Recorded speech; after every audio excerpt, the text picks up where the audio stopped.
Tidak perlu pakai food estate di sini. Petani-petani membangun singkong dan berhasil.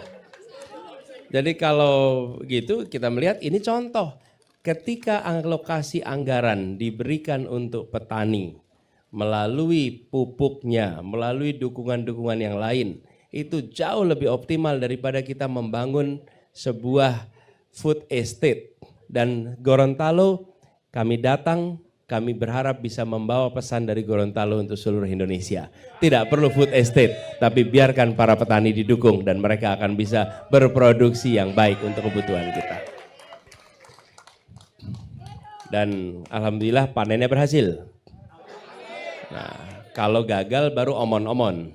Ya kan? Nah, kalau berhasil nggak perlu omon-omon. Ya udah cukup, 2 menit cukup. Siap, itu dia tadi jawaban dari Pak Anies.